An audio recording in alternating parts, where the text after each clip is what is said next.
Chapter 1 Sheriff Hardin. Letter regarding bounties. First of 2. Arthur W. Hardin. Undated. To our stalwart benefactors, when I'm done here, the devil will be branded with Louisiana justice. He'll be nothing more than a stain on your shoes, easily cleaned, I swear. The train you sent coughed enough smoke to blot out the dawn as it trundled away. The man it left behind was slender with a haughty figure, top hat and all.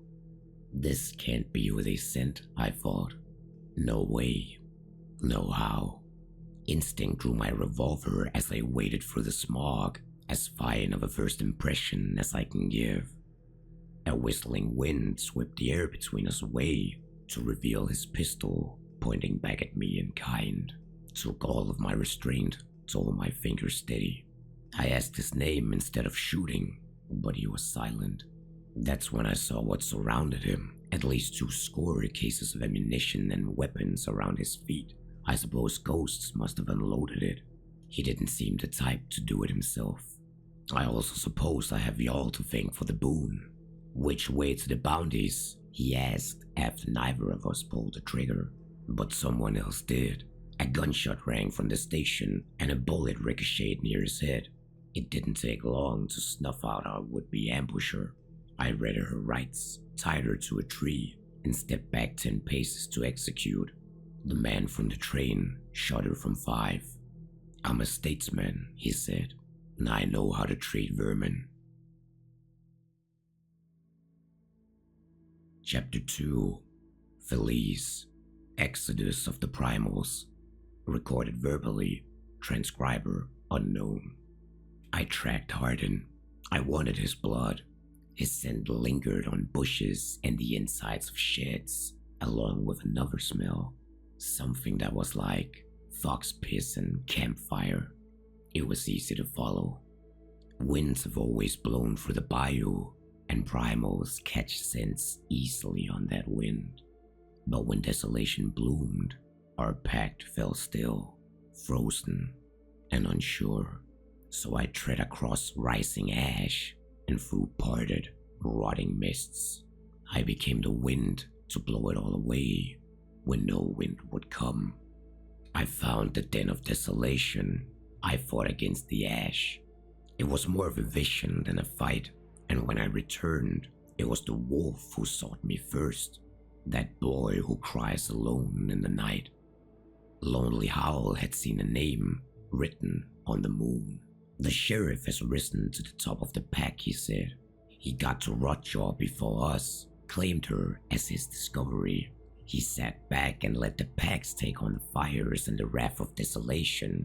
He's ready to step into the fight now, and he's strong. We won't be tamed by cowboys, I replied.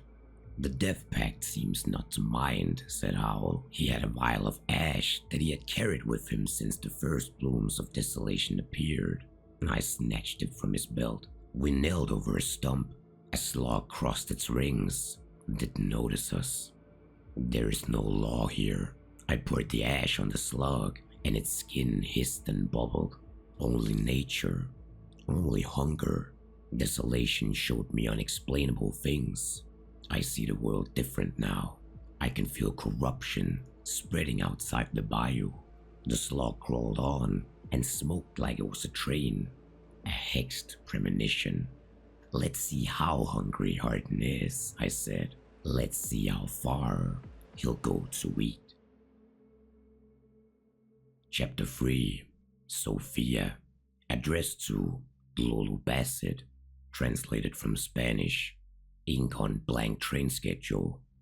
We held lanterns at the bottom of Kingsnake Mine. Wormbite crouched before a mud sculpture, something like a snake eating the moon. It reminded me of how you look when you're biting an apple. The graven path is closed, Wormbite said.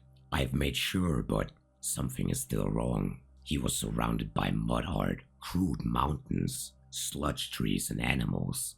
The landscape of a lost mind. It's time for you to come out, the bone mason said. You don't know what it was like in the land of the dead, he replied, anguished. It was a war, a religion being unmade. Rest, I told him. You walked into Death's dream and woke him up. We have won. Every grave I've dug was wasted, he said.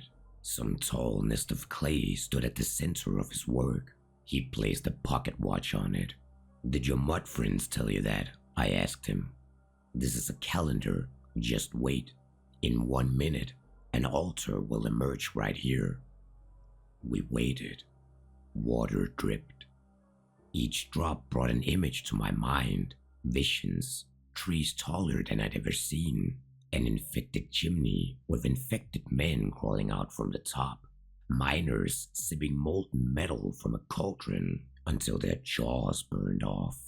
Suddenly, the mineshaft trembled, the floor bulged, and emerging spines uprooted Wormbite's pocket watch calendar of mud.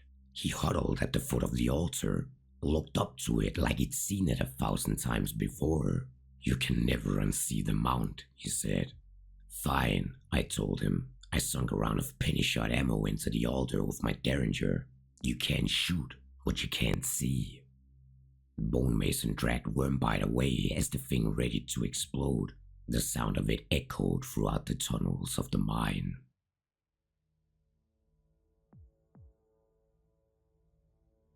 Chapter 4. Sofia. Addressed to Lulu Bassett. Translated from Spanish. Ink on blank train schedule. Wormbite's memory is bewitched from his time in the dead world. Sometimes he thinks he's just been born, forgetting his name, thinking the Bone Mason is his mother. Now he's spread his madness onto us. When I smell one of these spine altars, I see a forest bend in furies of the wind. Terrible machines growl and gnash the earth. Dead horses decay on high hills, ripped in half by monsters. We sought out help from our new kin, Brood and Bile, the blackbirds. The gravedigger contains echoes of the land of the dead, Bile confirmed. And he told his tale of statue fields, of a terrible serpent swallowing a steamboat, of monsters piled so high they scarred the moon. A ritual can show us more, Brood said. Let's find out where these altars are coming from. The duo arranged 6 human skulls that were studded with gunshot wounds. From the big masks, they pulled tongues wrapped in sage, connecting them with wire, sliding them through the old dead flesh. They wound the wire around the spine altar and shot it. The explosion made the metal hot, turned the tongues into rays of light. We were blinded by that light, drawn into a vision. Blood gushed from a train engine and painted a red line across the desert. Hunters fled the swarms and crawled along the line towards a range of mountains. We soared over a lonely bayou, the quiet paradise the primals hoped for. Boss targets screamed in their lairs. The corrupted shivered and walked the woods. The only souls left were damned, the drowned, hunting forever through rain, fire, sunsets, and blooming ash. Our sights returned as the smoke faded. These altars and the drowned are entwined, Bile said. They dwell in a place as broken and flooded as their souls. They're in shipyard. Chapter 5. Sofia. Addressed to Lulu Bassett. Translated from Spanish. Ink on blank train schedule. We found the drowned banishing an assassin in the boathouse. They peered out of openings in the walls and floor to stare at their reflections in the water. A new witch hunter was with them, that Hexbreaker. He hid beneath his hat, scribbling notes as the drowned rat muttered. It is our burden to keep the graven path closed, she said. When we breathe, mud churns. When we sleep, our eyes fill with blight. Our very lives are what have sealed the land of the dead away. Then why have the altars returned? Wormbite asked. We destroyed the mount. It's for the same reason flies come out of dead bodies, 13th mate said. He stroked the choke beetle that chittered in his arms. They spread where they can. We still hear Lynch, The drowned kid stepped forward, singing as she goes about her work. And what work is that? I asked. Lynch has tossed her personhood aside, Hexbreaker said. If she ever had any to begin with, anyway. She's a kind of nature we don't understand. She can only exist where the corruption exists now, the drowned kid added. We hear her voice far away, traveling. The new witch hunter had heard of Lynch's work, had come to learn her ways from the drowned. Do you know what salvation a witch seeks? He asked. What makes them dance naked under a moon, or eat the heart out of a living deer? The banishing crackled and roared. Hexbreaker answered his own questions. They want to taste the blackness beyond sleep, he said. They want to bathe in the well all curses flow from, and to do that, they cannot stay a witch. They must become a monster. I believed him. Corruption has spread somewhere new, Lulu. I've dreamt it. Lynch has joined death to grope our souls. Their fingers pry white inside my mind. If we don't stop this, you will lose me. So I'm going to look for help. Chapter 6, Sheriff Hardin. Interview transcript, first out of 3. Interviewer unknown. Interviewee, W. Hardin. Undated. I showed the statesman where that ungodly gator gave me my limp. He wanted to know everything there was to know about Rotjaw. Her lightning, her token, her size. Eventually, we decided to hunt her for some good old-fashioned payback. It was the perfect chance for him to have his questions answered in person, and for me to grab some sway over his arrogant, prissy self. It didn't take long before we ran into the stench of vermin. Of one mind, the statesman and I cracked open our case of ammunition.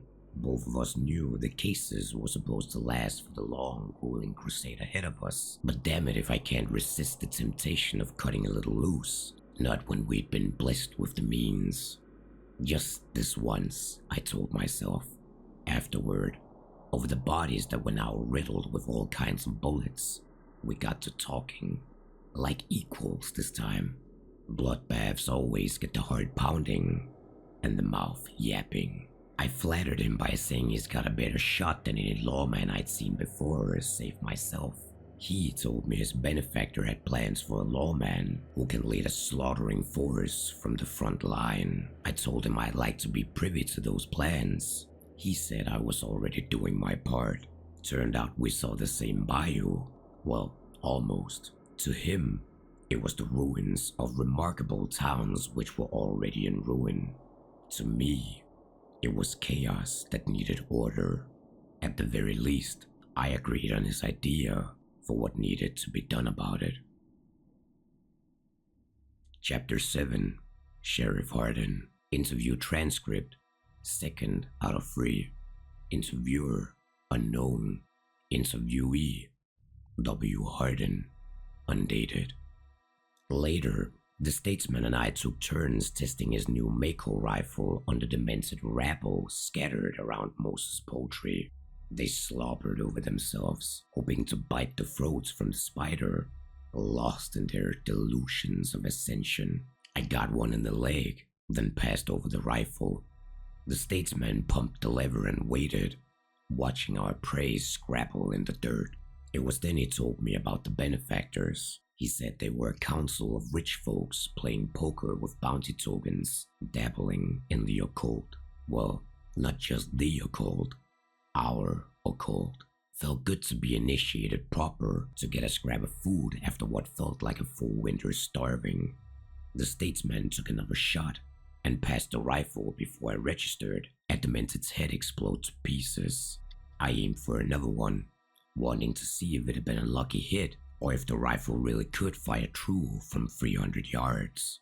Took my time, just like he did, but I reckon it was too long, since the lone man standing left his partner to the hunter with the wounded leg. Regardless, my shot landed true as steel, just as I heard the kicker. The idea of a new law done lit a fire in my soul, same one as on the day I was handed a revolver and swore to protect New Orleans. Excitement is what it is. No, it's greater than that. You might call it faith. Faith can blind you, though. Someone in the bush tagged me with a silenced rifle. The ammo was something that had me bleeding from both ears. I took cover and patched myself up. When the dust settled, the statesman was gone. Whoever took him only left behind a fish speared on a branch, wearing his top hat. Chapter 8. Sheriff Hardin. Interview transcript, 3rd out of 3. Interviewer unknown. Interviewee W. Hardin. Undated. I am nothing if not a man of restraint. So the first idea that struck me was to do nothing. The statesman knew what he signed on for, didn't he? Knew from the moment he got swamp mark on his shiny shoes. I'd only need to write a letter to say he perished on the hunt, and then there'd be one less person to answer to. Hell, if I'd known how much he was still getting paid, then I might very well have gone through with it. Instead, I did what I always do, my duty. This was our opportunity, our test. Us lawful had spread ourselves across the bayou and held guard in our own stations, but now was the time to gather and demonstrate our worth, time to demonstrate my leadership to those who ceded it to me. We were the beginning of a new law, so steel and gunpowder had to test the truth. I had to show that our authority would birth order. It's true that this test would involve purging unruly citizens from the earth. Once every green moon, duty and pleasure do happen to mix. So I investigated. Hard interrogations, not that soft jail cell prodding the governor always called for. When the next train pulled in, we had to have the statesman in tow, or else the additional arsenal he commissioned was fixing to be forfeit. Chapter 9. Felis. Exodus of the Primals, recorded verbally, transcriber unknown. We waited for the centipede's arrival. I sat by the fire while Lonely Howl prowled the perimeter. Ants circled the coals. They broke free to flee south.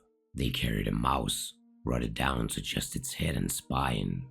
It was a good omen. This is how I knew she'd been successful in securing a great bounty. They're coming, Howl barked. Be still, I said. Yap like a cub, and your prey will sense weakness. Howl quieted, and we heard shadows scuffle across leaves. An owl high in an elm spooked and flew off. Centipede dragged a man behind her, his hands bound, his head covered with a potato sack. The coarse material was a world away from the fine clothes the man wore. He was a well-dressed devil, or thought of himself as such. I ripped off the man's hood. You'll regret this, he snarled, eyes glancing wildly around our camp. If he was one of us, he'd bitten off Centipede's thumb, but he wasn't. He was domesticated. I'll remember every face in this godforsaken swamp, he went on.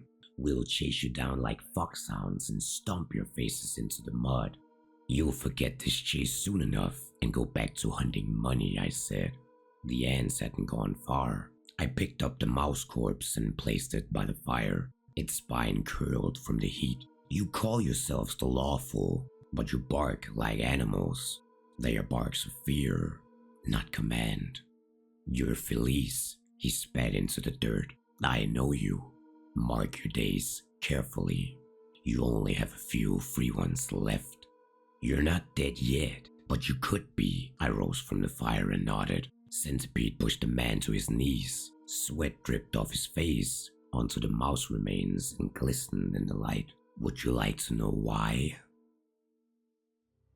Chapter 10. Felis. Exodus of the Primals. Recorded verbally. Transcriber unknown. The statesman didn't believe us at first. It was only when I had Centipede show him her tattoos that he was able to understand. Insane and twisted markings of insects beheading mice, foxes, oxen, men. She had been a demented follower once, before she was one of us. When we first found her, Howl and I had followed Hardin's trail. and came across a bloodbath, the remains of the Lawful's order. A single demented cultist was left breathing in the mess, and we took her. Centipede had earned her name for her adaptability, the quickness of her strike. She'd made poisons and worked them into bullets for other demented. I saw her eyes flicker with instinct. She could do more than follow mad folk chasing false prophecies. I showed her the wilds, showed her the beauty in the chase, the kill. Showed her that the sculptor was just one in a long chain of hunger, that there would one day be something bigger than it too. All we could do was rise to the top of our own pack. "So you left me alive to tell me this?" the statesman asked into the dying fire. "What good will it do you?" I knifed open the starshell round. Ants had swarmed back to the rotting mouse, and I poured out a circle of black gunpowder to trap them there. "We tell you this because you're not a threat," I told him. "You're bait. We honor our bait, respect it, even you." I dropped the coal on my trap, and the starshell powder flashed, incinerating the ants and setting the mouse head on fire. Bait can be a warning and teach lessons to its kin if it survives the bite. Chapter 11, Sofia, addressed to Lulu Bassett, translated from Spanish, ink on blank train schedule. When I eventually spoke to Hardin, I was surprised he didn't recognize me despite hunting us before. Perhaps he didn't care about our crimes anymore. We gathered in a cabin raised high above the water. The Lawful had caught 3 primals and were interrogating them. Below us, Rotjaw lumbered. "This isn't law," the bone mason told him. "It's ruthless and unusual." "Beg your pardon, ma'am," Hardin said with a tip of his head. "If I wasn't sworn on this badge, these degenerates would have their hands behind their backs, holding nothing but toothpicks. They're filthy kidnappers." He asked the captured primals questions about Felis and a stolen statesman. Each stayed silent and was kicked off into the water with Rotjaw. We tried to get him to stop. Every pack was needed now, but Hardin couldn't see the bigger threat. "Do you know what makes us hunters?" I asked him. "Sure," he said. "Tracking, staying quiet, but you here just don't see fit to shut up." "It's the inoculation," Wormbite said. "That concoction runs through all of our blood, gives us dark side. Do you know who made that shot?" Hardin fired a shiny new rifle to send Rotjaw into a fit.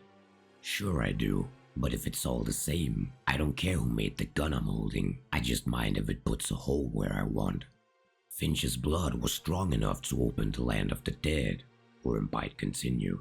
"What do you think Lynch could do to us, with all her design flowing in our veins?" The sheriff paused at that. "Listen," he said. "You folks want cooperation, answers, and help? Join me in getting the statesman back, and I'll put you in touch with the people paying out bounties. I heard they beat death at poker and got all the secrets of the world in their pockets." Chapter 12, Exodus of the Primals, recorded verbally, transcriber unknown. We took the statesman to the rail line. "Here," I declared as we reached the railway, "behold the iron scar paved by your money. Behave, or we'll feed you to the steam beast when it comes." "You promised you'd bring me to the station," the statesman said. "You can't tell me you don't understand what a train is." "The way of civilized man is a mystery to us," Ironbark laughed. "That station smells of you lawmen. They'll leave and come to our woods for you." We crouched behind old cannons. I found fresh bird droppings on the hot metal, could tell the Lawful scared off mallards and drove them down this way. We wouldn't be flanked. "The train should have been there at high noon." "They're late," Howell said. At all once, gunshots crackled from the tree line. Bullets glanced off the rail and hit Ironbark in the leg. Howell flashed his revolvers in return, turned the white shirt's kneecaps into crumbles of gravel. Centipede threw a spear, and a gurgling cry confirmed that it hit her target's throat. I shot an oil barrel, and smoke caught the south wind, giving us cover. "Come out, Felis," I heard Hardin call after the gunfire stopped. I peeked out over the rail. The battered statesman held Centipede at gunpoint. 3 hunters dead around her. "We bought you animals out," the statesman said, patting Ironbark on the shoulder. "Turns out money talks more than mouse heads and summoning stones." Pebbles shook along the track as a whistle shrieked like a shot dove. Guns fired from the train, and railmen fell off to the sides, dead, covered in high filth. Iron screeched on iron, and the train stopped. The blood-smeared freight cars shed dust from cross deserts, and their doors burst open.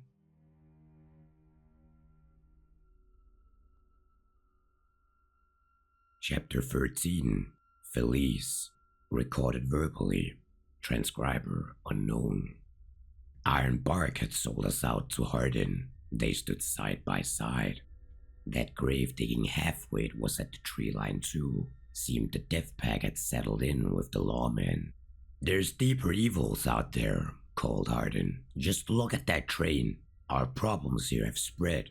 2 meatheads crumpled the wall of a freight car and tumbled out. One knocked a cannon onto a lawman, breaking him open. A leech fed on his exposed lung and swelled like a tick embedded in a dog ear. Let's compromise," the sheriff went on. "I want to die from old age, not poison and monsters." "Funny how compromise always involves kissing your ring, Hardin," I said. "Let us hold hunters accountable." He waved a pistol in the air. "We can't have more demented or another fall to the sculptor." "Look at your hostage," I called back. Howell tossed a bundle of dynamite, and the meathead split like a flower. "The only thing that saved her was the freedom to be wild, to follow her instincts." "Hunters aren't beyond the law," Hardin shouted, his hand grazing his badge. "Nature is the law." I ripped a weed from the soil. "I'm taking the train. Will you agree not to shoot? You calling for a truce?" A genuine ask. I stood, and some hunter in his union suit showed up late. He stumbled from the trees and shot, maybe even by accident. The rest opened fire in response. I ran, made it to the train as the firefight went on. Howell stoked the engine, pulled me on board. "Let's call it more of a head start," I shouted to Hardin, and the brakes unlocked. Chapter 14. Sheriff Hardin. Letter regarding bounties. 2nd of 2. Arthur W. Hardin. Undated. "To our stalwart benefactors and your many cast shadows. Never hurts to have scouts on hand, and that's what I designated those primals after I gave the statesman his hat back. For now, anyway. We let a lot of them take the train. It was infected anyway, and I'd prefer a clean ride across the wastes of our country. The statesman couldn't give a straight answer as to why our backers would send a train in such condition. Was it a test? Some statement or warning? We agreed that at best, it was a call for aid. So aid I'll give, along with the official leave of absence I'm about to offer Louisiana and her mud-slick shores. 10 years I've served these parts, free now under the name Sheriff Hardin. Seen lots in the way of bedlam and betrayal in that time, with my loyalty pointed north, south, east, and west. I never considered doing more than upholding law in New Orleans until now. You'll make a fancy man of me yet. A new law needs the sacrificing of the old one, so I've been told. Mark my words though, this truce won't last. When it expires, I won't need a train supply of firepower to keep it in check. I'll need an army. See, we put down vermin here, Your Honor, but they breathe the same air as we do. And sometimes, it's hard to see what side of the fence you sit on, so some get let go. This time, you know what it does to a sheriff to shake the poison-marked hand of a stray rabbit lion, swallow his pride, and betray the law he was sworn to die for? Neither do I. Chapter 15. Sofia, addressed to Lulu Bassett. Translated from Spanish. Ink on unmarked map. This letter I won't give to you. I will keep it on me for now. My words mean nothing if not aimed at you, so I have to put them down like this. You're asleep in the rail car, and the desert passes quickly. Our hands are cold when they touch. It's the coldness of leaving a place. No goodbyes are ever warm, even when they are from a swarm as vile as ours. The bayou will always steam with regret, taste like gunpowder. I think I'll miss it. We both smell like low tide and rot from the land of the dead. Shaking hands with the drowned has lingered on us, but the bayou is their burden for now. They're the only guardians we could find, but they fit, they've earned it. Vultures are circling some animals walking across the playa. It's following the trail of some circus caravan. Dying in the desert is dry and desperate. Death has no passion there. His kisses are cacti and blisters. He's all heat and shimmer, thin as a snake in the distance, where sand meets the sky. The death I made my deal with was different. He was something that lurked in floods and graveyards. That is death in Louisiana. I do not know what death will look like further west, but I've heard rumors. Sunsets paint the canyons and make the rocks bleed. The air is thin, hard to breathe. Things are alive there in a wildness the swamps forget. On the other side of these mountains, dying will take a new shape. Its shadows will be the skeleton of you and me, back to back, and 1,000 gun barrels waiting to sing.